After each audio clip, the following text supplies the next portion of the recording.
connais les séries télévisées. J'ai pas la télé, vieux.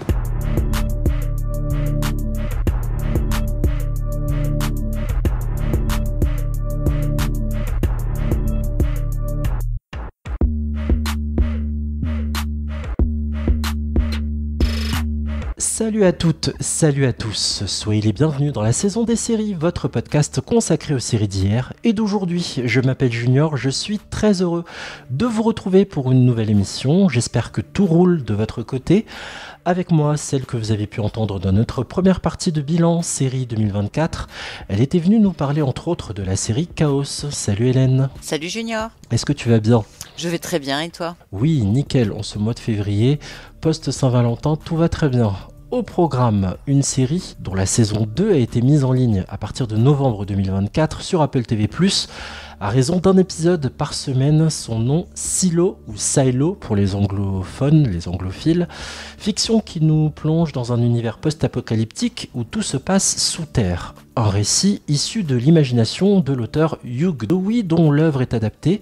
Il est également producteur exécutif de la version en images et à la création de cette fiction on a Graham Yost, ancien scénariste sur le western serial Justified. Que représente Silo pour nous ? Cette deuxième saison confirme-t-elle toutes ces promesses qu'on a pu apercevoir dans le premier chapitre ? Est-ce que cette série nous a généré des nœuds dans notre cerveau ? Des réponses à ces questions et à plein d'autres juste après un premier extrait. Le shérif Nichols a demandé à sortir. C'était une combattante. Attention, niveau d'oxygène critique. Mais aujourd'hui, elle est morte en héros. En héros du silo. C'est des conneries! Elle est peut-être dehors quelque part. Encore en vie. Les mensonges ne peuvent plus continuer. Tout le monde dit que l'heure d'une nouvelle insurrection est venue. Vous ne contrôlez pas ce qu'elle représente pour le peuple. Je dois savoir ce qui s'est passé ici. Pour mes amis, pour ma famille. On essaie seulement de survivre. Rien ne pourra m'empêcher d'essayer.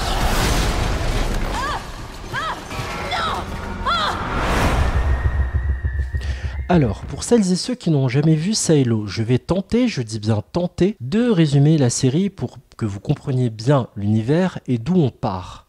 En première saison, on nous immerge, nous spectateurs, dans un immense silo souterrain où on a a priori les 10 000 derniers humains de la Terre qui y cohabitent. On est 1 kilomètre en dessous de la surface pour protéger la population d'un monde extérieur qui est toxique, il est même carrément mortel. Car l'air qu'il y a est tout sauf respirable. En résumé, un pied dehors et vous êtes mort. Les 10 000 habitants du silo doivent respecter des règles strictes compilées dans le pacte. C'est une espèce de code pénal si vous voulez. Au quotidien, des dirigeants aux intentions pas toujours très nettes font tout pour que ce qui est inscrit dans cette loi, dans ce pacte, soit respecté. Il faut comprendre que personne parmi les habitants du silo ne savent pourquoi ils doivent vivre ainsi. Et si un individu essaie d'en savoir plus, il risque d'y laisser sa peau. Sauf qu'en début de saison 1, le shérif Baker décide un jour de dire fuck à l'interdiction de sortir, ce qui directement apparaît comme un acte de suicide. Et cette décision va impacter la vie de pas mal d'habitants du silo, dont celle de Juliette Nichols, Rebecca Ferguson, qui est ingénieure mécano et qui devient à son tour shérif, et elle entame toute une enquête pour savoir qui a tué l'homme qu'elle aimait. Il s'appelait George. Elle tombe sur un disque dur que George lui a laissé et dedans elle y trouve des preuves qui valident le fait que toutes les informations données à la population de la part des dirigeants sont juste des gros mythos. Donc vous l'aurez compris, en lançant cette recherche de vérité à tout prix, Juliette va à plusieurs reprises se mettre en danger et frôler la mort de nombreuses fois. Gardez en tête que les gens ne savent pas ce que c'est qu'un ciel, ne savent pas ce que c'est qu'un éléphant, ne savent pas ce que c'est que des étoiles, ne savent pas ce que c'est que le soleil, etc., etc. Le temps que je reprenne ma respiration, revenons en arrière. À quel moment, Hélène, tu as découvert, toi, Silo, et qu'est-ce qui t'a amené à lancer cette série ? Est-ce que, d'ailleurs, tu as lu le bouquin de Hugh Dowey avant de lancer la série ? Alors moi, j'ai découvert Silo à sa sortie immédiatement puisque j'ai été abonnée à Apple TV+, et il faut dire la vérité, je trouve qu'il n'y a pas énormément de contenu Quand Silo est sorti, comme c'est une série post-apocalyptique et que c'est vraiment ce que je préfère, j'ai tout de suite commencé la série. Et à l'époque, je pense qu'on avait tous les épisodes, il me semble, ou je ne sais plus. Je sais plus s'ils adoptaient déjà le rythme du 1 par semaine, j'ai un doute.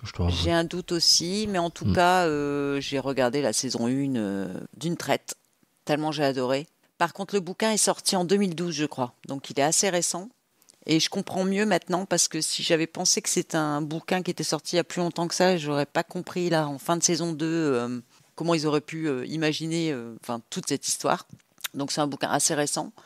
J'avoue que quand j'ai fini la saison 1, je me suis auto-spoilée tellement j'en pouvais plus du cliffhanger. Oui. Et c'est vraiment une série qui se caractérise par ça. Le premier épisode est hallucinant et le dernier est hallucinant aussi.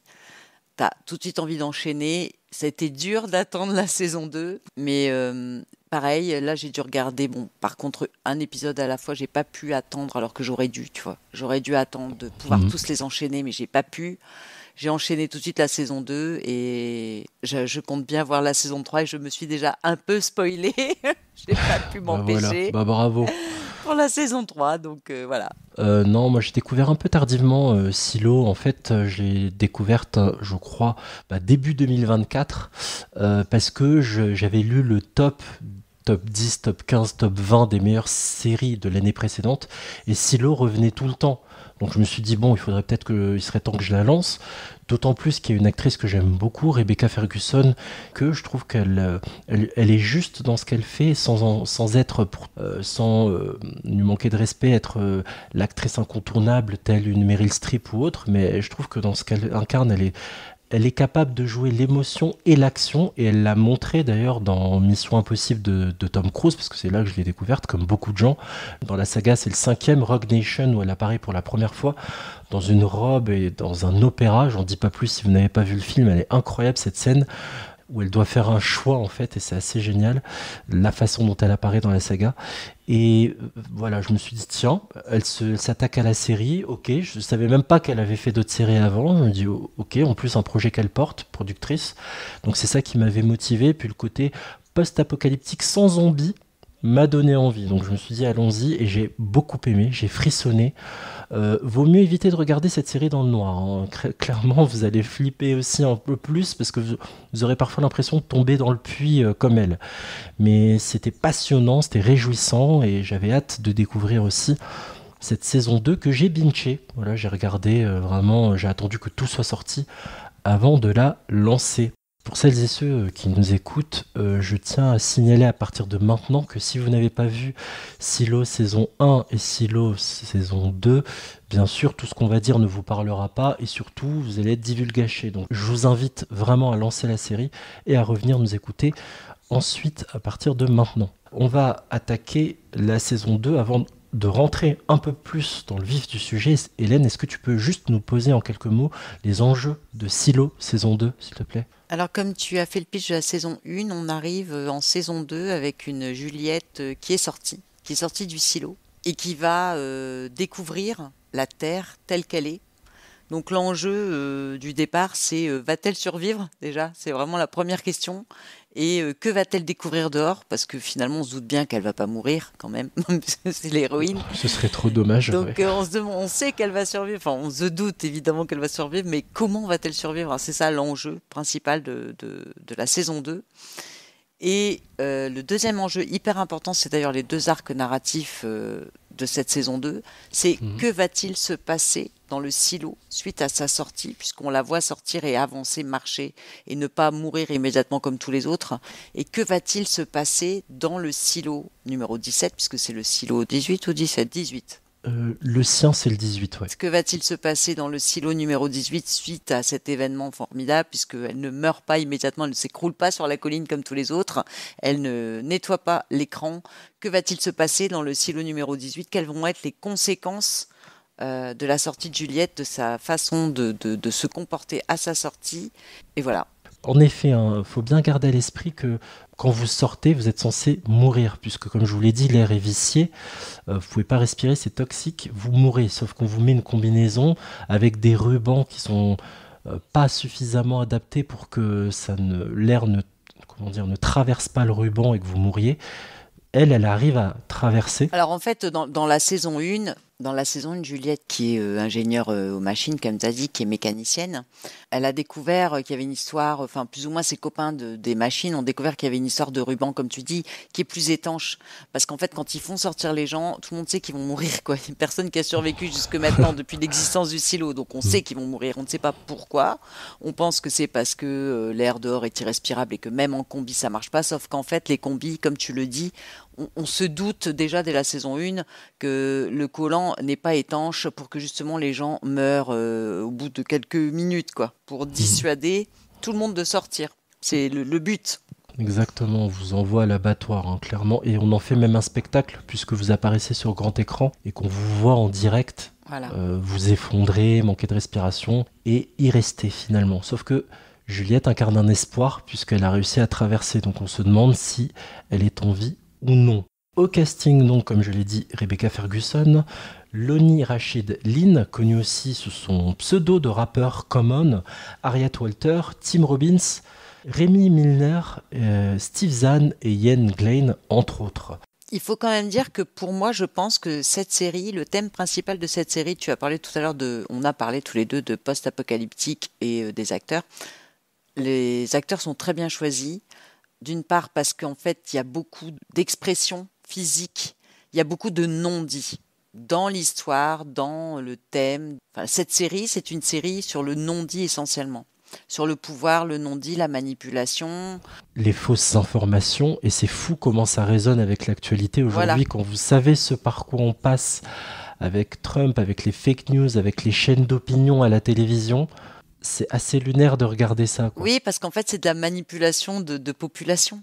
Et quand on a vu la saison 1, déjà, on comprend tout de suite qu'il y a énormément de manipulation.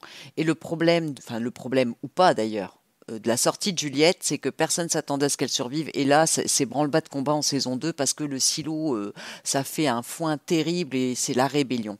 On sait par contre en saison 1 qu'il y a déjà eu une rébellion qui a été matée 100 ans plus tôt et qu'on a donné ensuite apparemment un médicament ou je sais pas quoi dans l'eau des gens pour leur faire oublier la rébellion. Et donc la population du silo, les 10 000 habitants du silo sont complètement manipulés, quoi. Voilà, donc quand tu dis on ne sait pas pourquoi elle a survécu, en fait c'est une histoire de collant qui est là, qui était plus étanche et tout, c'est clairement de la manipulation de foule, c'est le pouvoir, quoi. J'expliquais tout ça pour la saison 1. Et dans la saison 2, ce que tu expliques là, c'est que on sent quand même la manipulation en saison 1, hein. Saison 1, on sent bien qu'ils sont manipulés, puisque bon, il y a quand même beaucoup de choses interdites. Les reliques dont tu parlais, le disque dur, c'est interdit. Les reliques sont interdites. Il ne faisait pas bon à être shérif, hein. Ah non. Si vous filiez pas tout droit, vous mourrez. Donc voilà. Donc voilà, il y a quand même pas mal de morts, de gens qui disparaissent. Et c'est une série donc sur la manipulation et sur le mystère. Et cette série, elle est mystérieuse, mais la saison 1 est mystérieuse jusqu'à la fin qui est encore plus mystérieuse. Il y a des choses qui s'élucident et d'autres qui sont encore plus sombres. Et la saison 2, c'est pareil. C'est-à-dire que vous commencez sur un postulat qui vous a l'air à peu près clair, mais vous ne savez pas trop où ça va. Et à la fin de la saison, c'est repareil. Vous êtes à nouveau perdu, quoi. Mais c'est le mystère H24, cette série. Qu'est-ce que vous comptez faire ? Trouver des gens comme nous. Qui pensent comme nous, en tout cas. Qui savent qu'on leur ment et qui veulent connaître la vérité. Et quand vous serez assez nombreux, vous ferez quoi ? On exigera des réponses. C'est ça. Vous n'en obtiendrez aucune. Alors on se battra. Ils sont préparés. Vous avez vu tous les agents et tous les adjoints partout ? Ce qu'ils veulent, c'est que vous fassiez le premier pas, mais les armes, c'est eux qui les ont. Il y aura peut-être des adjoints ou des agents de la brigade qui voudront découvrir la vérité, eux aussi. Peut-être bien. Il y a peu de temps, en écoutant la radio, j'ai appris qu'un nouveau graffiti était apparu dans le silo. JL. Juliette est libre. Bien. Bien, parce que je crois que c'est le cas. Elle est libre et en vie. T'en dis quoi, Walk ? Quand je vous vois prêt à tout pour découvrir la vérité, j'ai envie d'y croire. Pour être totalement complet, pour prolonger ce qu'on vient d'évoquer, il y a une population qui est un peu plus docile que d'autres, Hélène, puisqu'il y a les gens d'en haut, les plus riches, les plus aisés, d'en haut et du milieu, on va dire, et ceux d'en bas, les mécanos, les ouvriers, eux, pour le coup, sont beaucoup moins malléables et sont les plus dangereux. C'est pas pour rien d'ailleurs qu'on les parque en bas. Et c'est de cette base-là d'où peut partir la rébellion contre les dirigeants et contre leur potentiel. Nous, on sait que c'est des mensonges, mais contre ce qui, dans la série, pourrait potentiellement être des mensonges qui sont balancés à la population depuis toutes ces années. Mais tout ça, c'est une question de pouvoir, puisqu'on a vite compris aussi que les machines ont un énorme pouvoir, puisqu'ils peuvent, dès la saison 1, on voit que Juliette redémarre la génératrice, qui génère l'électricité, etc. Et on comprend tout de suite qu'aux machines, au sous-sol, ils ont un gros pouvoir sur le reste du silo, ils ont un peu le pouvoir de vie ou de mort sur le reste du silo, et que c'est bien pour ça aussi, je pense, qu'ils ont plus tendance à se rebeller, parce qu'ils ont du pouvoir eux aussi. En fait, c'est un jeu de pouvoir dans cette série, entre les différentes classes sociales, et voilà. Ils ont un moyen de pression, un vrai levier, au sens propre comme au sens figuré, avec cette génératrice qu'on peut mettre en marche ou arrêter, et du coup provoquer un shutdown, un blackout. On va rentrer dans le vif du sujet un peu. Ton regard global justement sur cette saison 2 de Silo, qu'est-ce qu'elle vaut ? Bien écoute, j'ai préféré la saison 1. Parce que carrément. Oui, carrément. Okay. La saison 2, premier épisode, mais formidable, j'ai adoré, quoi. Il est incroyable. Ouais. On va y revenir, on va s'y attarder. Un épisode de fou, quoi. Ensuite, ça s'étouffe un peu. Enfin, mon épisode préféré, c'est l'épisode 1. Le dernier épisode, comme pour la saison 1 d'ailleurs. Bon, il y a un épisode entre deux, l'épisode 3, que j'ai adoré aussi. Entre deux, il y a beaucoup de temps mort. On ne peut pas dire qu'il y ait des épisodes où vraiment il ne se passe rien et des épisodes où il se passe plein de trucs, bon, à part le 1 et le dernier. Ce qu'on peut dire par contre, c'est que dans chaque épisode, il y a énormément de temps mort, de moments très lents, mais dans chaque épisode quasiment. Donc mes préférés, c'est ceux où il y a le moins de temps mort, de passages très lents, où on tourne autour du pot pendant des semaines. T'as l'impression que ça fait des semaines et des semaines que ça tourne en rond, alors qu'en fait, si tu résumes bien, la saison, là, ça dure pas très longtemps, hein, elle part pas très longtemps, Juliette, hein, la saison 2. Du moment où elle sort jusque le dernier épisode, il se passe quoi ? Quelques jours à peine ? Exactement, parce qu'il y a ce besoin d'urgence, elle veut éviter que la population dans son silo, donc le 18, là elle est coincée dans le 17, et elle veut vraiment éviter que dans son silo, chez elle, les gens s'entretuent. Donc il y a toujours ce principe d'urgence et de tension qui s'installe. Alors, c'est marrant que tu évoques l'ennui, parce que... Ça, on ne l'a pas dit, Junior, ce que tu viens de dire qu'elle se retrouve dans le silo 17. Alors en fait, on ne l'a pas dit, mais quand elle sort, Juliette, elle arrive en effet à passer la colline, et elle découvre qu'il y a en fait des dizaines d'autres silos. Et c'est donc ça qui est formidable dans l'épisode 1, c'est que en fait, c'est un mystère cette série. La saison 1, on ne sait pas du tout ce qu'ils font là, pourquoi ils sont là et qu'est-ce qui s'est passé, etc. Saison 2, on commence le premier épisode par découvrir un peu ce qui s'est passé. Et donc, tu as soif de savoir. Et là, elle arrive à rentrer dans un autre silo tout près, et où elle voit la porte ouverte et plein de cadavres dehors. Elle arrive à rentrer dans le silo 17 dont tu parles effectivement. Et là, elle rencontre une personne qui garde le silo 17, qui est enfermé, donc qui s'appelle Solo, qui est joué par Steve Zahn. Steve Zahn, il a joué dans Friends, dans Monk, dans The White Lotus. C'est quand même quelqu'un d'assez connu. Et moi, je l'ai adoré. C'est mon personnage préféré de la saison. Oui, il est super. Alors, son côté instable m'a un peu stressé. Il y avait des moments où j'avais envie que Juliette le bute, mais en fait tu comprends que c'est quelqu'un qui n'a pas eu de contact humain depuis des années, qu'il est désorienté, il mélange le rêve, le réel. Il avait besoin de voir Juliette manger pour se rassurer sur le fait qu'elle ne soit pas un mirage, mais que ce soit une vraie personne. Et il a bon cœur en fait, et il a vécu des choses de gamin qu'il n'aurait pas dû vivre. En fait, il souffre profondément d'un stress post-traumatique, mais... je vais pas vous mentir, j'ai même versé ma petite larme, j'ai été profondément touché lorsqu'ils se disent au revoir avec Juliette. Ouais. Il y a une première fois où elle a envie de le remercier, de lui faire un câlin, lui refuse, il dit non, t'approches pas de moi en gros, mais comme elle doit y aller pour aller auprès de sa famille, et ben là il accepte ce câlin et je trouve ce moment super mignon.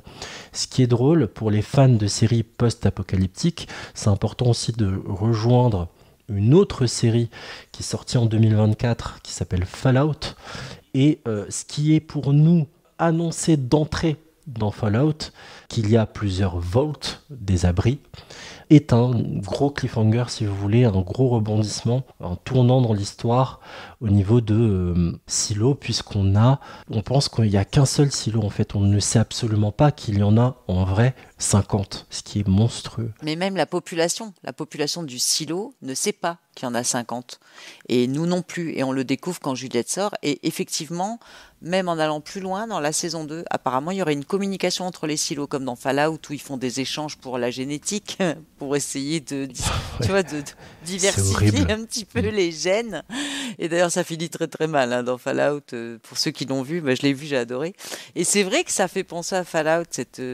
Bon, moi, j'avais vu Silo avant de voir Fallout. Ça fait penser à ça et ça se recoupe, quoi. Alors, parce que dans Fallout aussi, il y a de la manipulation. Hein, pour garder... En fait, si tu veux, les thèmes de cette série, c'est la manipulation, le mensonge, le pouvoir et aussi l'emprisonnement, la perte de liberté.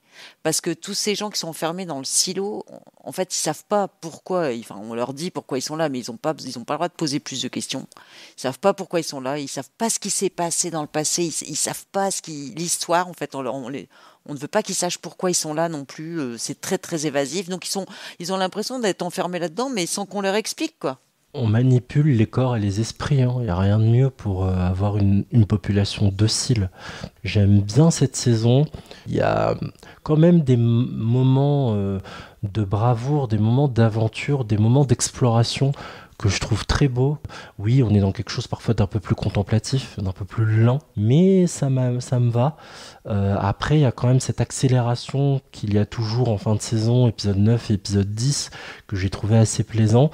Après, c'est vrai que le ventre mou de la saison, j'ai mis souvent en sortie d'épisode pas mal. Épisode sympa, épisode intéressant. Donc ça rejoint un peu ce que tu dis, Hélène, c'est que ce sont des épisodes qui sont pas mauvais, mais pas non plus transcendants. Je l'ai mis pour l'épisode 5, par exemple. Donc c'est la descente. On a Sims qui est nommé juge. On a Kyle qui est engagé par le maire aussi pour décrypter le contenu du disque dur de Juliette. Il y a Camille qui va aider les mécanos à se cacher dans l'appart d'un mec qui a peur de la femme du juge Sims. Voilà, cet épisode-là, qui est un pur épisode de transition, mais je trouve qu'il affaiblit toute la force qui se dégage des 2-3 premiers et des 2 derniers. C'est ça qui est un peu dommage. Et juste, je vais finir là-dessus, pardon. J'ai regardé récemment Only Murders in the Building, saison 4. Maintenant, je commente Silo, saison 2. Je vais vous faire une confidence, amis auditrices et auditeurs, je commence à fatiguer. Franchement, dans l'écriture, on installe beaucoup d'arcs narratifs, beaucoup de personnages. Il faut que rien ne vous échappe. C'est fatigant. On ressort de là un peu essoré. C'est très bizarre. Je n'ai pas détesté ce que j'ai vu, j'ai même bien aimé. Mais il y a toujours cette même sensation, et je me répète par rapport à l'émission qu'on a faite sur la série dispo sur Disney+, Only Murders, mais je ressors un peu essoré, quoi. Je me dis, ça fait quand même beaucoup de choses à digérer. En plus, la fin, elle est hyper énigmatique, donc voilà, c'est très beau, très solide, prenant, plein de tension, avec une qualité de jeu au top. Steve Zahn, mention spéciale, mais c'est un peu éprouvant, et tout n'a pas été non plus génial tout le temps. Voilà, j'espère que mon avis est clair. Oui, c'est très clair et je te rejoins sur pas mal de choses. D'autant que le générique de cette série me faisait penser au générique de Westworld. Pour ceux qui ont vu Westworld, magnifique générique, faut le dire, pour cette série. Mention spéciale pour le générique, la musique et le visuel. Ce générique est très mystérieux. On sent tout de suite, comme dans Westworld, que ça va pas être une série facile. C'est comme dans Westworld, faut s'accrocher parce qu'il y a des détails qui peuvent avoir leur importance. Et si tu as loupé le détail, après tu es un peu perdu. Si tu perds le fil, si tu n'as pas bien compris, tu peux vite te faire lâcher sur le bord de la route et avoir du mal à continuer à suivre et d'être un peu perdu. Honnêtement, au premier visionnage, on est un peu perdu. Au deuxième, ça va beaucoup mieux. Maintenant, faut-il avoir envie de regarder une deuxième fois les 2 saisons. Mais j'avoue que c'est une série où tu peux vite te perdre, comme dans Westworld. Westworld, si tu suis pas, Westworld, il y a 3 temporalités. Si tu suis pas, si tu repères pas les détails, tu comprends rien. Et là, c'est pas que tu comprends rien, mais c'est très alambiqué. Salvador Quinn was not a failure. You let the rebels erase the servers and burn the books. That's what we've been taught. But it's not the truth. Salvador Quinn saved Asylum. Before him, There were rebellions every 20 years or so. And every rebellion risked the opening of the airlock and the death of 10,000 people.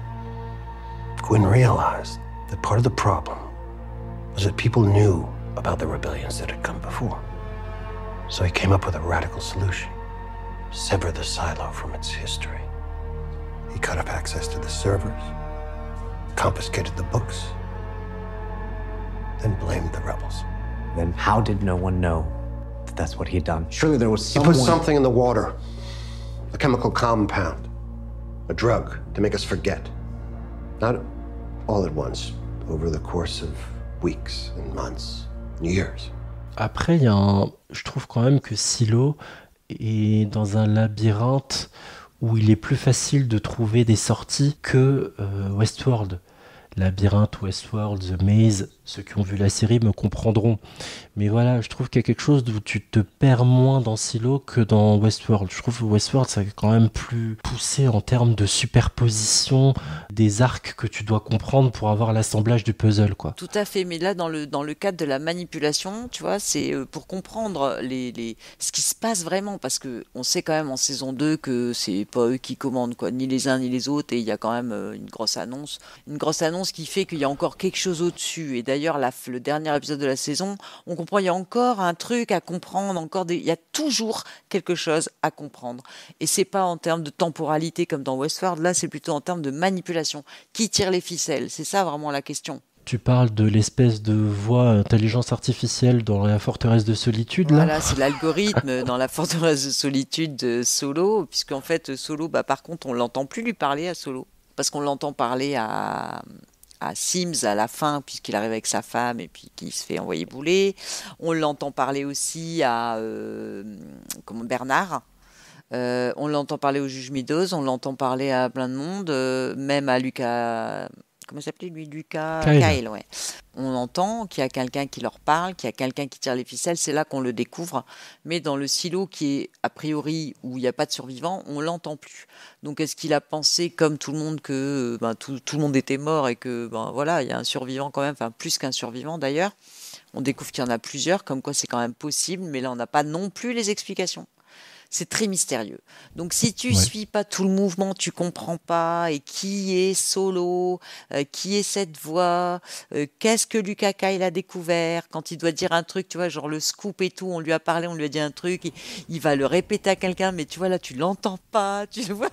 Oui, on est aussi paumé en effet que certains personnages. C'est ça.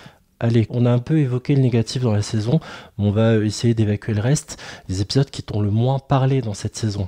Il n'y a aucun épisode où je me suis vraiment ennuyée, parce que dans chaque épisode, il y a quand même un truc. Je ne vais pas dire qu'il y a des mauvais épisodes, mais par contre, il y a des bons épisodes. D'accord. Voilà. Bon, alors, on va essayer de tendre vers le meilleur.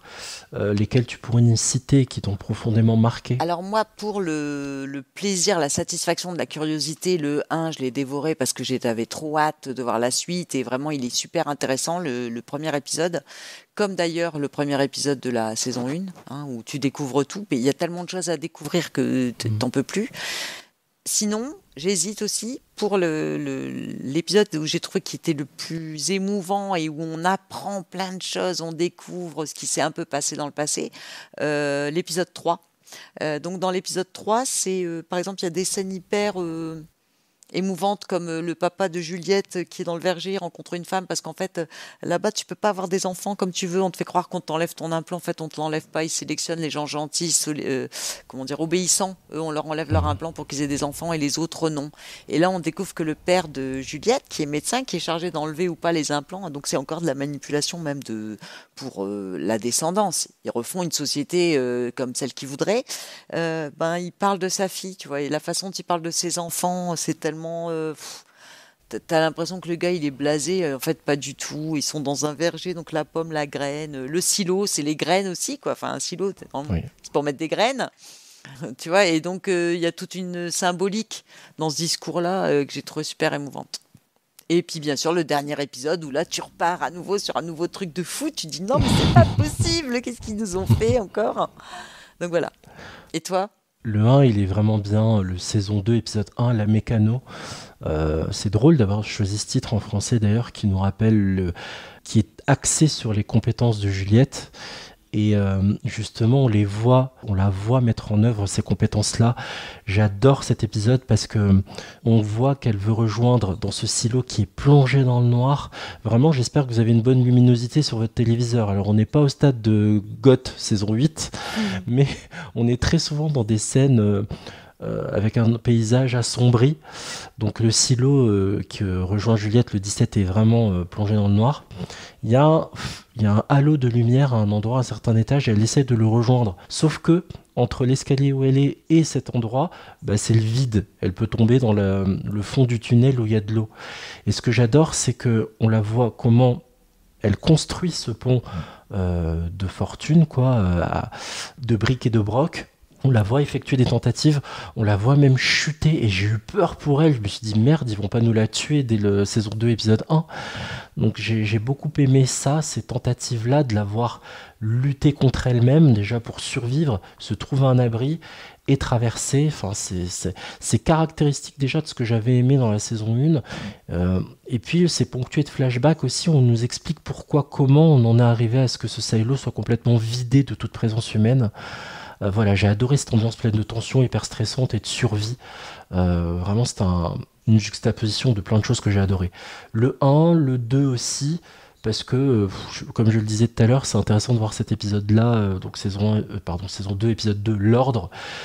J'ai écrit, c'est intéressant de voir Silo au moment où Trump raconte mensonge sur mensonge. Donc voilà.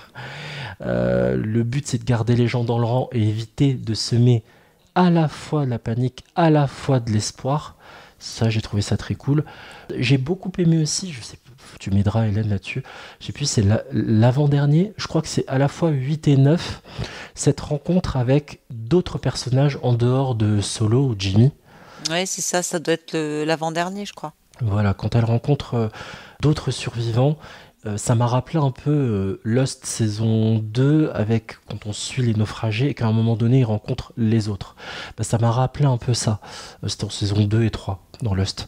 Ça m'a rappelé un peu ça, et j'ai trouvé ça cool d'amener une nouvelle dynamique et d'ajouter des mystères supplémentaires. Oui, parce que c'est pas expliqué, quoi. Enfin, on ne sait pas comment ils ont survécu, parce que visiblement l'étage de la bouffe, il est mort. On ne sait pas du tout, et ils ont dû faire tous les appartements. Alors, sache quand même qu'au niveau de la temporalité, ça fait plus de 25 ans que le silo est dans cet état. Donc les gamins qui vivent là, ils ont 20-25 ans, les parents qui... Enfin, j'ai pas trop compris, tu vois. Au niveau de la temporalité, je suis un peu perdue, parce que quand, comment il s'appelle, Bernard, dit au juge Meadows que ce silo-là, il est dans cet état-là depuis plus de 25... Depuis avant qu'elle soit... bien avant qu'elle soit son ombre, et qu'on sait qu'elle était son ombre il y a 25 ans, ça fait au moins 30 ans, 25-30 ans que le silo n'est plus fonctionnel et qu'il pense que tout le monde est mort, parce qu'on se rend compte aussi que Bernard, donc celui qui est responsable du service informatique de la DIT, qui tire les ficelles. Qui tire les ficelles par le biais de l'intelligence artificielle, il a quand même, lui, il voit quand même tout ce qui se passe dans les casques de tout le monde, quoi. Et il savait ce qui s'était passé dans ce silo-là. Donc comment il l'a su, puisque personne n'y est allé, comment il a su ça? Est-ce qu'il a des caméras qui voient dans ce silo-là aussi? Enfin, comment ça se passe? Enfin, tu vois, il y a plein de mystères que j'ai pas compris, moi. Tout ce que j'ai retenu, c'est qu'il voyait dans le casque de Juliette. Oui, mais alors comment il a su que le silo était inactif depuis plus de 25 ans? On a peut-être raté un détail. Si vous avez relevé ça, mes auditrices et auditeurs, ce serait cool de nous le dire. J'avoue que j'ai pas la réponse à cette question. Mais il y a plein de choses qui m'ont échappé et que j'ai pas vraiment compris. Je t'avais même posé la question. Ça concernait la juge.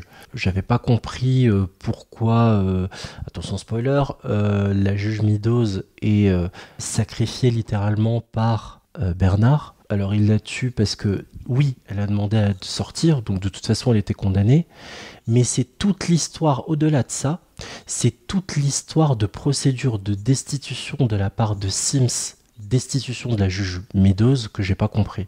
Tout ça, j'ai pas compris. Je suis passé complètement à côté. Oui, alors moi aussi j'ai compris, c'est parce qu'en fait, c'est toujours une question de pouvoir. Et à partir du moment où il y a une rébellion, il faut vraiment trouver des alliés très fiables. Et le problème, c'est que Bernard pensait pouvoir compter sur elle, puisque ça avait été son nom, parce qu'elle était juge, parce qu'elle jouait quand même un rôle important, elle devait le soutenir, etc. Et voilà que elle, quand elle voit que l'autre, quand elle sait que Juliette a survécu, eh ben, en fait, il n'y a plus rien qui compte. Comme elle est alcoolique, en fait, depuis des années, elle sait, comme Bernard, tout ce qui se passe à l'extérieur, elle connaît la vérité, et elle vit avec ça, en fait, c'est un poids sur ses épaules.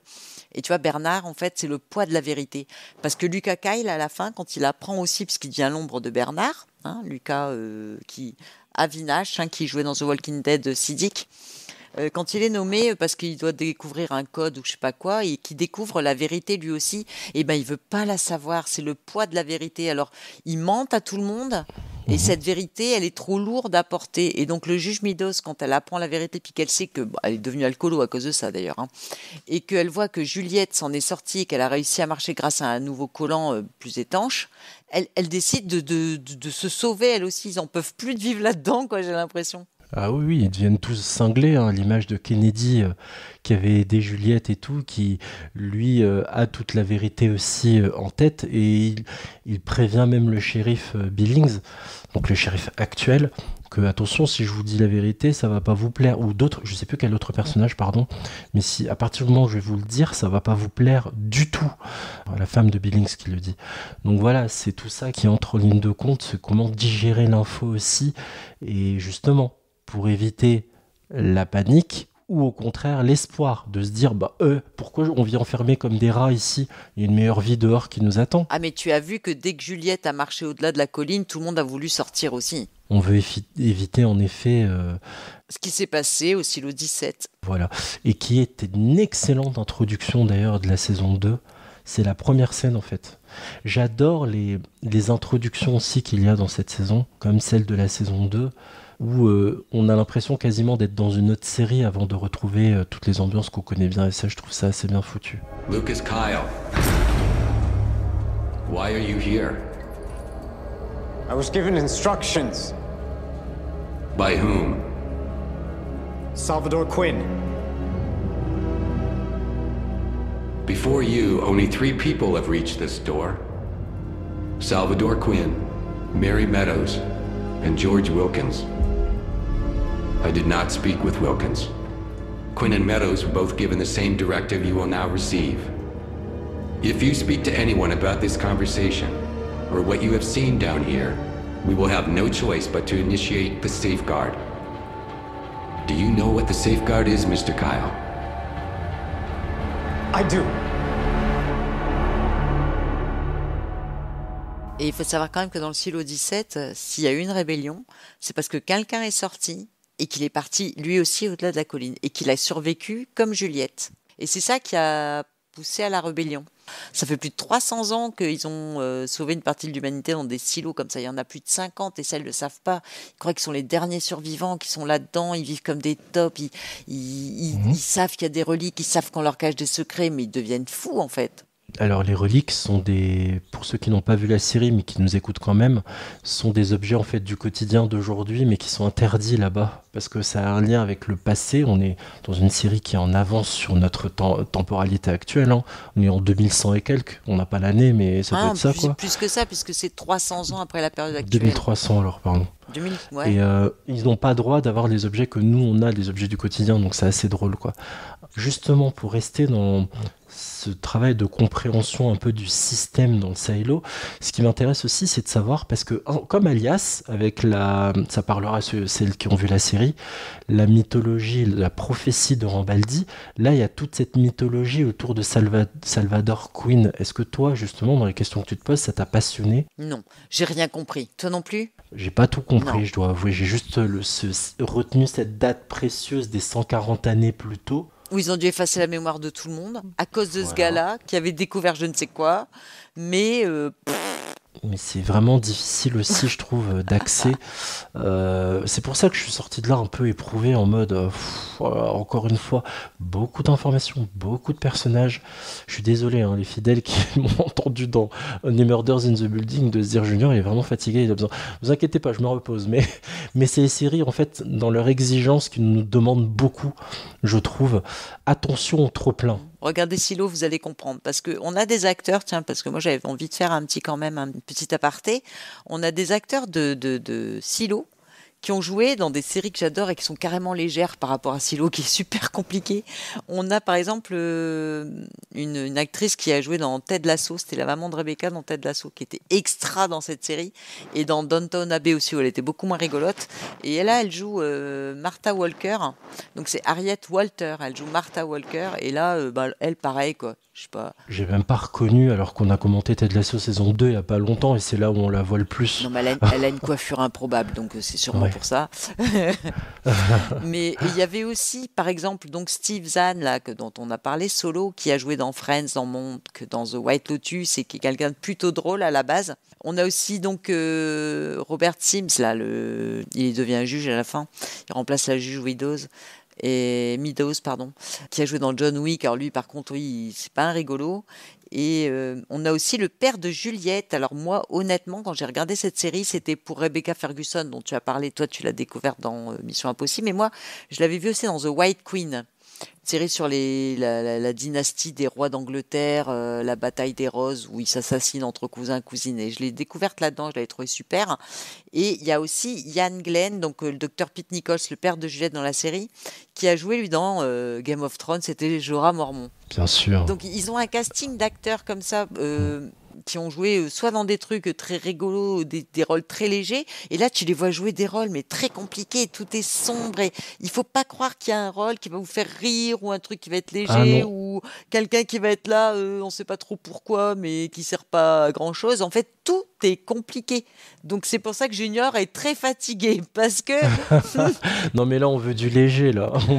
Ah mais ça n'a rien à voir non plus avec Only Murder in the Building, parce que Only Murder in the Building, même s'il y a un crime à résoudre, etc., c'est quand même super marrant, il y a des trucs légers, il y a des moments de détente. Dans Silo, vous n'en aurez pas.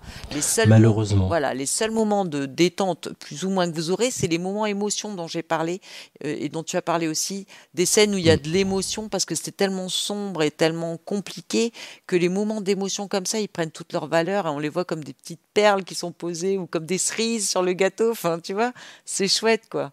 Peut-être que Solo, Jimmy, en a apporté aussi des moments un peu plus légers en jouant de l'harmonium, tu vois, en faisant le pitre, en mettant de la musique. Il a amené quand même une petite dose de légèreté aussi quand il fait découvrir ça aux nouveaux personnages, à une toute petite dose, voilà. Mais après, j'ai relevé une punchline où j'ai rigolé quand même. C'est quand Lucas discute avec Shirley à un moment donné. Lucas dit que il a effectué une tentative d'embrasser Juliette. Il dit ça à Shirley, qui est sa meilleure pote et qui la connaît très bien. Et Shirley répond à Lucas, mais t'es toujours en vie ? Comment ça se fait ? Voilà, ça m'a fait rire. Tu m'étonnes. Donc ça m'a fait rire, voilà. Mais c'est rare, quoi. C'est très très rare. Donc il n'y a pas de séquence drôle, what the fuck. Il n'y aura pas trop ça. Vu que tu viens d'énumérer le casting, Hélène, est-ce que tu peux me dire justement ton personnage préféré, on l'aura compris, c'est Solo, et à juste titre. J'avais du mal, c'est venu avec le temps, c'est venu vraiment avec la deuxième partie de la saison pour moi. Mais tout à l'heure, quand tu l'as décrit, Solo, pour juste rajouter une petite chose sur lui, tu as dit que c'était quelqu'un qui était bizarre et tout, qui était un peu énervant, mystérieux et tout ça, mais en fait c'est un enfant, il a été enfermé enfant là-dedans, il vit seul, un enfant qui a grandi tout seul, donc en fait il se comporte comme un enfant, il n'a jamais eu affaire à l'adversité, aux rapports sociaux, etc. Et à part, il y a eu un meurtre, voilà, mais je veux dire, c'est un enfant, quoi. Oui, comme je le disais, il a assisté à des trucs vraiment pas drôles trop tôt, et il est vraiment atteint d'un stress post-traumatique, quoi. C'est ça, faut quand même un petit temps avant de le comprendre. I failed. What? No. No, you told me. What do you mean? Not to let anyone in the vault. Well, I didn't get in. No one's been in the vault. What are you doing here? Look, I understand how important it is to protect the vault. I do. I get it. I promise you, if you give me the code... I won't. No, please. Just listen. I'll go in. I'll get food. That's all they want. I want to go back to my silo. No, just you might as well let them come in here and kill me. No, now. just think about it, please. Russell chose me to be his shadow. No. I'm the only one left to keep the vault safe. You were never his shadow. I swore an No. oath. But you weren't his shadow. You were his son. Oui, je voulais demander s'il y avait d'autres personnages que tu souhaitais mettre en avant. Lucas Kyle, qui est joué par Avinash, Siddiq dans The Walking Dead. J'ai trouvé son personnage déjà, dès la saison 1, je l'ai trouvé super intéressant et j'étais un peu déçue qu'on ne le voit pas davantage. Là, on le voit plus, il rentre dans une intrigue. En plus, il y a 3 arcs narratifs, dont un qui le concerne lui. Le premier arc narratif, c'est Juliette dans le silo 17. Le deuxième arc narratif, c'est la rébellion dans le silo 18. Avec tout un tas de retournements, de renversements, de stratégies, de faux plans. Ça, c'est ça qui est compliqué, honnêtement. Et le troisième arc narratif, c'est la découverte en fait de la vérité, de l'intelligence artificielle et puis d'un processus final. Je ne sais plus comment ils appelaient ça là. Ah, ça me revient plus, mais oui, en effet, la décision finale, quelque chose comme non, ça, je sais ça, plus. C'est le... J'ai pas noté le terme pour être honnête, je sais plus. Je l'ai vu en anglais parce qu'il est écrit sur un papier en anglais dans la. Enfin bref, donc il part à la recherche de ce truc-là, il va découvrir ce truc-là en même temps en parallèle que Juliette dans l'autre silo pour d'autres raisons. Donc j'ai trouvé son arc narratif à lui super intéressant parce qu'il fait des recherches, il découvre la vérité, c'est un gars super intelligent. Excuse-moi Hélène, j'ai la réponse à ta question, le dernier recours. Dernier recours.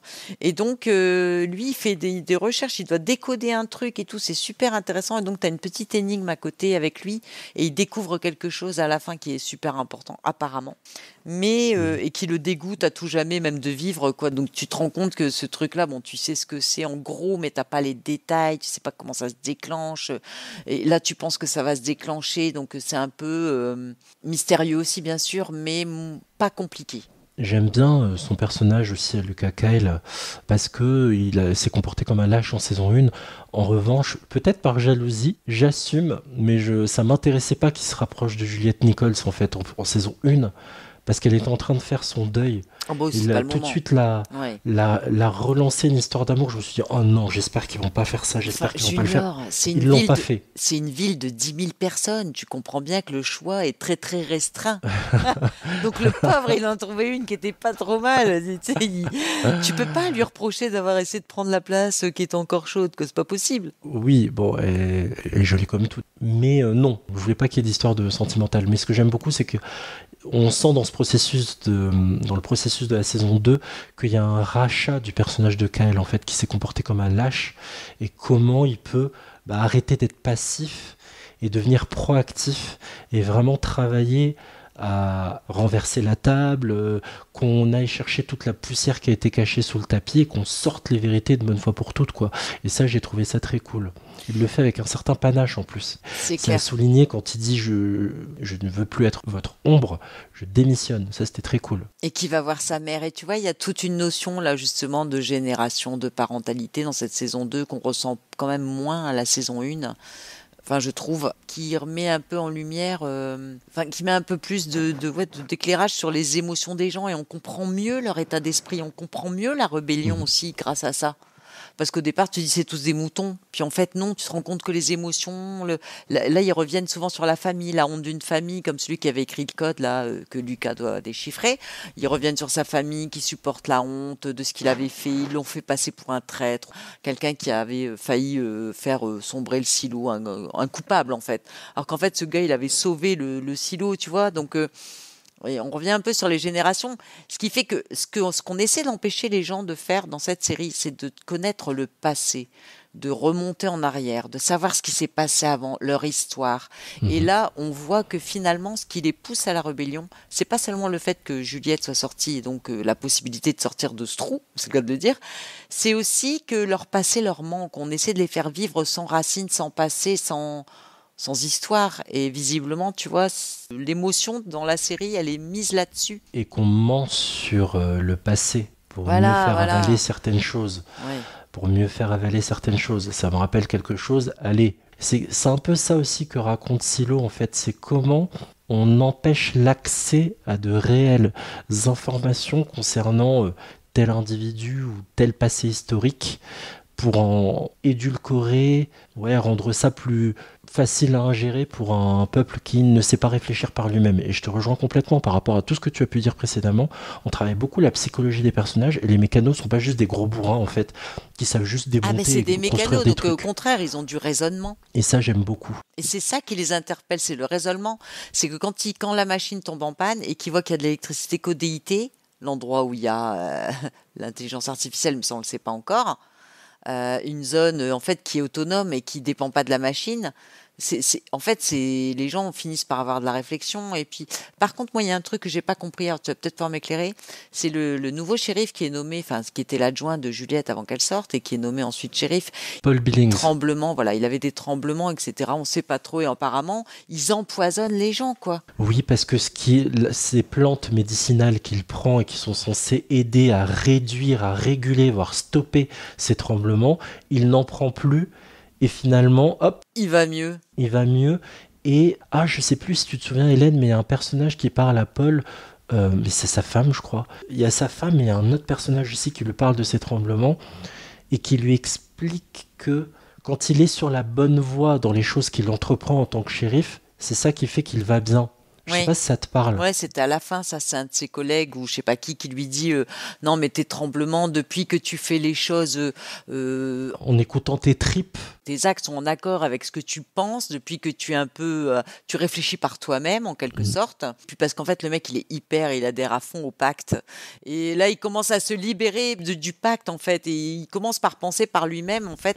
Il lui dit depuis que tu fais ça, tu ne trembles plus. Mais on peut prendre le problème à l'envers. Pourquoi est-ce que peut-être qu'avant, avec ce qu'il prenait, ça l'empêchait de réfléchir et de penser par lui-même? Donc je pense que le problème est là, c'est qu'ils droguent en fait la population, ils leur font prendre des trucs pour qu'ils oublient. Je suis sûre qu'ils les droguent pour qu'ils soient dociles. Et ça prolonge ce que lui a dit dans la saison quand il dit que je pensais qu'on m'avait nommé comme shérif parce que je suis un chef de meute. Or en fait, il voulait juste une personne docile. Donc en effet, ça appuie ton raisonnement quand on repense à ce que Billings dit lui-même sur cette vie-là. Et un personnage que tu as détesté toute cette saison. Bon, je pense que c'est facile, ça. Non, pas vraiment. Il n'y en a pas un, quand tu le voyais à l'écran, tu avais envie de faire comme Walker et un gros doigt d'honneur? Si, la rebelle, là, avec son crâne à moitié rasé, elle m'énervait. Je sais pas pourquoi. Je sais pas, parce qu'elle était pas spécialement mal, elle était un peu énervante, je trouve, un petit peu. Shirley, Shirley. Qui est toujours à côté de Knox. Ouais, je sais pas, c'est peut-être parce qu'elle est toujours à côté de Knox qu'elle m'a énervé, mais. Ok, allez, on a compris. Pas énervé du tout. Hélène a envie d'être dans les gros bras bien musclés de Knox. Oui, enfin bon, s'il faut aller dans le silo pour ça, je suis quand même pas prête à tout, faut pas déconner. Parce que le silo. Courageuse, mais pas téméraire. Bon, pas si à la dèche que ça, au point de vouloir descendre, combien t'as dit, 100 mètres sous terre, pour être dans les bras de Knox, tu vois. 1 kilomètre. Pas quand même. Bon. Je suis pas désespérée, moi, je vis pas sur une terre comment on dit ? Ah non, apocalyptique, post-apocalyptique. Quoique. Comme tu disais tout à l'heure, pour faire lien avec ce que tu nous as dit tout à l'heure, on ne sait pas où on va. Non, clairement. Et 1 kilomètre sous terre, Hélène. Et bon, moi, j'aimais pas Bernard pendant toute la saison, évidemment, je l'ai détesté. Je le trouve horrible. On tend vers le fanatisme pour commettre autant de choses, autant de meurtres, éliminer autant de gens. C'est vraiment un personnage infect. Moi, je l'ai vu victime de son pouvoir. Oui, au bout d'un moment, le pouvoir le consume. Mais même au début, alors non, moi, j'ai pas du tout pensé comme toi, parce que je sais pas si tu te rappelles la scène, il doit annoncer que Juliette est sortie, qu'elle a réussi à passer la colline, il doit trouver, tu vois, une bonne excuse, parce que ça commence à se savoir pour le collant qui était bien étanche. Il a retourné la situation, mais d'une main de maître, franchement, j'ai trouvé que le mec, il rebondissait tel un kangourou, tu vois. Tu es atteinte du syndrome Vic Mackey. Bon, pour celles et ceux qui ont vu la série The Shield, vous verrez de quoi je parle. En fait, c'est un flic qui est pourri à Los Angeles. Et pour celles et ceux qui ont vu la série jusque-là, il y a 7 saisons. Et l'avant-dernière saison, ou la dernière peut-être, il fait une déposition où pour avoir une immunité, il doit dire tous les méfaits qu'il a commis. Et quand il cite tous les méfaits qu'il a commis, tu te dis, putain, j'ai suivi une série de 6 à la 6e saison, 7e, il nous déballe tout ça. Là, c'est pareil, tu oublies tout ce qu'il a fait en saison 1, te débarrasser de la mère Jans précédente, tuer des shérifs à tour de bras. Enfin, non. I shot the sheriff. Bah oui, voilà, c'est exactement ça. Et ça, c'est pas étonnant d'ailleurs de la part du créateur de Justified qui a fait un western juste avant, c'est plutôt dans la continuité. Mais dis donc, lui, il a quand même, moi j'ai un peu de compassion pour lui, c'était quand même le petit garçon dans Mystic River. Et puis dans Les Évadés, on lui casse ses lunettes. Alors moi je suis désolée, mais... moi je suis sans pitié, je suis comme lui, dans la série. Donc j'ai pas aimé du tout Tim Robbins, désolé. Justement, c'est de la bombe que je suis venue vous parler ce soir. Je suis donc le seul à avoir pris ce rendez-vous pour un rencard. Un rencard? Je sais que plus personne n'utilise ce mot maintenant. À moins d'avoir 95 ans. Et puis ça n'aurait pas marché entre nous. Moi, je suis un bulldog, vous un canard. Les mascottes de nos écoles. Université de l'Oregon. Vous avez cherché finalement? Qu'il soit noté que j'avais plutôt éludé la question. Je vous propose d'aller droit au but. Je suis là parce que je crois que les gens pour lesquels vous travaillez, et par là j'entends tous les citoyens de ce pays et non les ordures de l'ombre qui financent les campagnes. Je crois que les gens ont besoin de savoir si notre pays compte riposter contre l'Iran. Et s'il y a bien eu une attaque à l'aide d'une arme radiologique contre les États-Unis. Je vous écoute. Vous en dites quoi? Je pense qu'on a fait le tour, on a évoqué un peu les arcs narratifs, à moins que tu veuilles en mettre un autre en avant. On a parlé des 3 arcs narratifs, l'arc que j'ai dit, où je m'étais un peu ennuyée, c'était la rébellion, ça, c'était trop compliqué, oui. Trop de détails. Oui. Surtout ce jeu de gagne-terrain au niveau des étages. Attention, faut qu'on se batte pour avoir jusqu'à l'étage 120 parce que 120 est à la ferme. Enfin, c'était plein de détails qu'on nous rajoute. Vous voyez, quand je vous dis qu'on rajoute trop d'éléments au fur et à mesure, ça là-dessus, on n'a pas une map, quoi. On n'a pas une carte pour savoir dans le silo. La rébellion, c'était dur à suivre. Qui est avec qui? Je tiens avec toi. Non, t'es plus mon copain. Si t'es mon copain. Non, mais pourquoi tu m'as trahi? Non, mais je le ferai plus. Enfin, c'était ça, quoi. Et ça trop m'a de personnages. Oui, Teddy, ouais. Cooper. C'est difficile parfois, malheureusement, de suivre. Alors, vous allez vous dire, mais ils ont pas aimé cette saison, ou quoi? Si, il y a du bon. On l'a beaucoup passé en revue. Franchement, il y a une tension et une apogée qu'on atteint à la fin de la saison 10 qui est très très cool parce qu'il y a tout ce travail aussi, on va parler de la conclusion, Hélène, de ce dernier épisode où enfin, attention spoiler, hein, si vous ne l'avez pas vu, je vous invite à avancer dans l'émission, Juliette arrive à sortir du silo 17 pour regagner le silo 18, c'est chez elle, et il y a cette scène finale avec Bernard, puis une scène comme en quelque sorte post-générique. J'aimerais bien qu'on évoque tout ça, toi, ce que ça t'a inspiré, ce cliffhanger et cette drôle de scène de conclusion. Alors, le cliffhanger, ça n'en est pas un pour moi, puisqu'on sait très bien que Juliette va pas mourir. Donc voilà. En gros, la question, c'est encore une fois, Juliette, tu vois, la première fois, elle sort, est-ce qu'elle va mourir? Non, elle meurt pas. Bon, on savait. Non, ce qui était cool, c'était la découverte des silos. Ouais, mais là, on a l'habitude, là, Juliette, normalement, elle est censée mourir, là. Ça, c'est barbecue, la dernière scène. Mais on sait qu'elle va pas faire merguez. C'est mort. C'est pas possible, quoi. Ou plancha. Ben, on sait pas trop, hein. Elle sera sûrement beaucoup moins bien coiffée dans la saison suivante. On sait pas trop. Bon, enfin, bref, donc voilà, elle revient et tout, puis voilà, il commence à se dire, ah bah t'es au courant de ça? Bah moi aussi je le sais, c'est pas peine de faire genre, t'es le seul à le savoir et tout. Bah, ils font un peu le jeu de celui qui en sait le plus, tu vois. Bon, bref. Donc ça, c'est pas pour moi, c'est pas ça qui me propulse vers la saison 3. Ce qui me propulse vers la saison 3, c'est la scène post-générique dont tu as parlé. Parce qu'on se doute bien que Juliette, elle va revenir, qu'elle va pas rester dans le silo 17, honnêtement, on le sait. Bon, c'est la scène, entre guillemets, comme tu dis, un peu pas vraiment post-générique, mais c'est un flashback monstrueux de moins 350 ans, finalement, qui nous amène aux raisons, mais c'est ce que tout le monde veut savoir, c'est mais qu'est-ce qui s'est passé? J'ai rien compris. Alors, en fait, il y a une journaliste qui prend rendez-vous avec un genre de sénateur aux États-Unis, ou un futur sénateur, ou je sais pas quoi, un élu, enfin bref. Elle prend rendez-vous avec lui sous prétexte d'une rencontre genre Tinder. Elle essaie de le cuisiner pour savoir ce qui s'est passé parce qu'apparemment il y a eu une arme sale qui a été utilisée aux États-Unis. L'Iran aurait envoyé parce que les gens y testent la radioactivité des uns des autres, s'ils viennent de je sais pas où et tout. Enfin bref, donc il y a eu ou pas l'utilisation d'une bombe sale. A priori oui, par l'Iran contre les États-Unis. Elle lui demande à lui ce qui va se passer, est-ce qu'on va réagir, machin et tout. Et le gars qui est futur sénateur ou qui a priori qui est au courant de ce qui va se passer ou de ce qui est prévu, s'en va sans répondre et il lui laisse un petit cadeau parce qu'il est comme ça et qu'il pensait vraiment à un date et c'est le fameux petit bonbon Pèse, canard distributeur de bonbons Pèse qui lui laisse et qui est comme relique 350 ans plus tard. Alors moi ça je le crois pas. Les distributeurs de bonbons Pèse, ils peuvent pas tenir 350 ans, c'est pas possible, c'est trop fragile. C'est biodégradable cette merde. Mais est-ce qu'ils en vendent encore? J'en ai plus vu depuis les années 90-2000. Après, ça revient à la mode. les objets des années 90-2000, donc je me méfie, je peux dire une grosse connerie. On ne sait pas, mais là en tout cas, ça avait l'air super à la mode, donc de nos jours et avant, je sais pas s'ils étaient tellement... Je comprends mieux parce que c'était vraiment frustrant. À part la relique, j'ai bien sûr compris le lien avec cette relique qu'on voit en saison 1, qui nous a marqué parce que c'est lié à l'enfance de tout le monde, les pèses. Non, je comprends. Vraiment, elle est très énigmatique, cette fin. C'était assez frustrant. J'avais un goût amer en bouche. Je me suis sorti de là en mode... Mais l'épisode 10, il avait une tension de dingue. C'était super. Tout ce travail de trouver une combinaison, trouver un casque, voilà, s'arnacher, trouver la force, ces adieux avec les gens du silo 17 qui demandent à Juliette de revenir. Est-ce que tu vas revenir nous voir? Je trouvais ça très cool. Et puis, on y va, quoi. Faut que j'empêche un génocide à ciel ouvert, que les gens sortent du silo. Faut que j'aille prévenir. Et il y a cette confrontation avec le maire Bernard. Bon, oui, ce plan était bizarre, la fin était bizarre, et la scène post-générique, pour moi, ça aurait fait une parfaite intro de saison. C'est pour ça que je suis un peu frustré.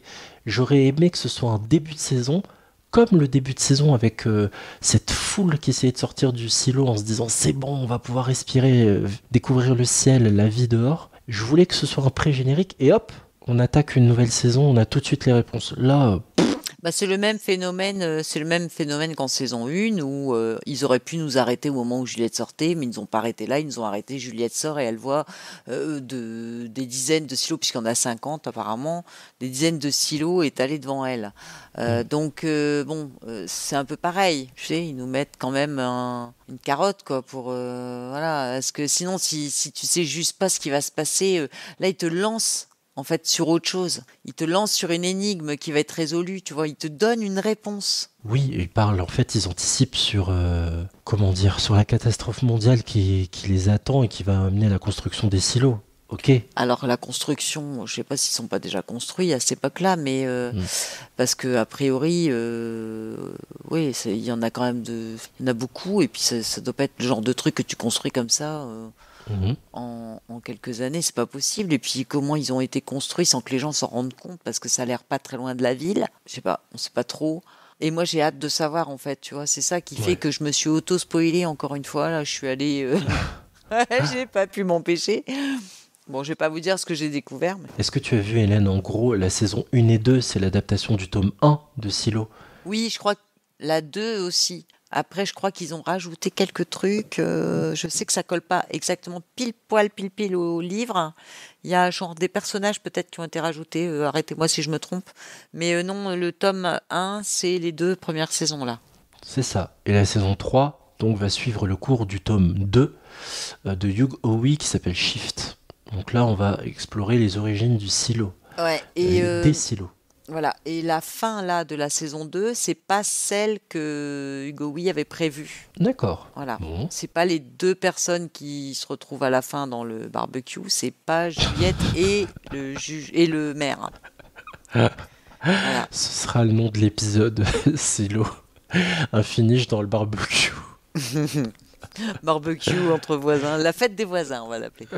Parce que elle revient de chez les voisins, elle a même pas ramené de merguez. Silo saison 2, 2 points, la fête des voisins, avec barbecue. Avec barbecue final.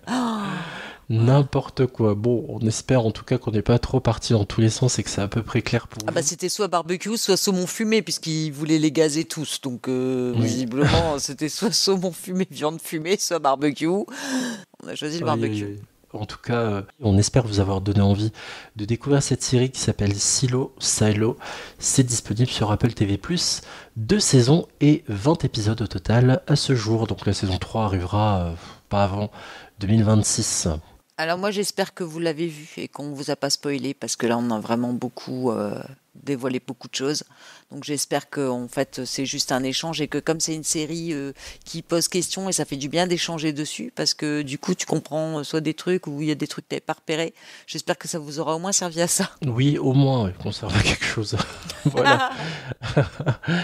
Allez, voilà, c'était pour Silo saison 2. La saison des séries, c'est fini. Un grand merci à toi, Hélène, d'avoir fait cet épisode avec moi. Merci beaucoup. C'est moi qui te remercie, Junior. pour écouter ou réécouter nos anciens épisodes de la saison des séries ou notre spin-off. Vous pouvez nous retrouver sur votre appli podcast préféré et vous pouvez nous dire que vous nous aimez en laissant un commentaire et 5 étoiles sur les applis Spotify, Apple Podcast ou Podcast Addict. N'oubliez pas de nous suivre comme d'habitude sur X @piloteparfait. Je sais pas combien de temps on va y rester, je vous promets rien. Et sur Instagram, la saison des séries. Un grand merci à vous de nous avoir écoutés jusqu'au bout. Je vous souhaite à toutes et à tous plein de bons épisodes. À très bientôt. Ciao.